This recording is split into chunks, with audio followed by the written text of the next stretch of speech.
Bonjour à tous et à toutes. Aujourd'hui, j'ai envie de vous faire une petite vidéo sur la différence entre les huiles essentielles et les élixirs floraux parce que c'est une confusion que les gens font souvent et c'est une question qu'on me pose régulièrement si est-ce que les élixirs floraux sont des huiles essentielles?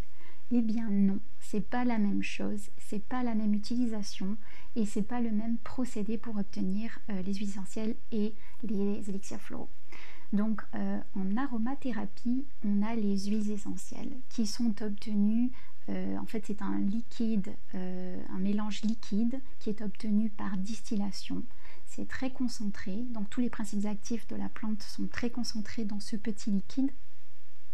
Vous avez des petites bouteilles comme ça que vous pouvez trouver un petit peu partout. Et généralement, ça se prend de manière olfactive. C'est pas des huiles essentielles, c'est pas quelque chose qu'on prend en interne, bien qu'il y a certaines personnes qui peuvent le préconiser en interne, mais alors à prendre avec extrême précaution parce que c'est très puissant, c'est très concentré et ça peut endommager les muqueuses et l'organisme. Donc de venir se renseigner auprès d'un spécialiste des huiles essentielles en aromathérapie si vous voulez le prendre en interne. Mais sinon, quelques gouttes dans un diffuseur, quelques gouttes dans votre bain, vous pouvez juste sentir le mélange, ça va vous faire du bien parce que ça traite différents maux. Moi par exemple, là j'ai de l'orange douce et je l'utilise pour me calmer l'agitation, l'anxiété.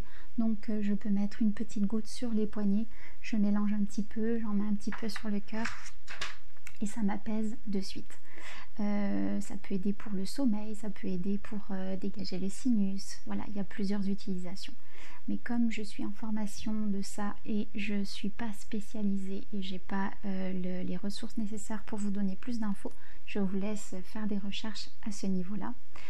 Ensuite, au niveau de la florathérapie, comme on l'appelle, donc qui utilise les élixirs floraux, c'est des liquides aussi, donc petite bouteille comme ça et du coup avec un petit compte-gouttes. Et donc c'est obtenu par solarisation. C'est un procédé très simple et qui va aller cueillir la fleur sauvage. On va aller cueillir la fleur sauvage, on va la solariser et on va aller maintenir et stabiliser le liquide avec de l'alcool dans une petite bouteille en bray pour éviter qu'il y ait trop de lumière qui rentre à l'intérieur et pour la conserver sur plusieurs années. Les élixirs floraux, ça travaille sur tout ce qui est l'aspect émotionnel, les pensées, la colère, le ressentiment, la jalousie, le désespoir, l'incertitude, le doute, la tristesse. Ça travaille sur une panoplie d'émotions et il y en a énormément dans le monde, il y en a des centaines et des centaines. Il y en a de différents pays qui vont travailler avec les fleurs de leur pays.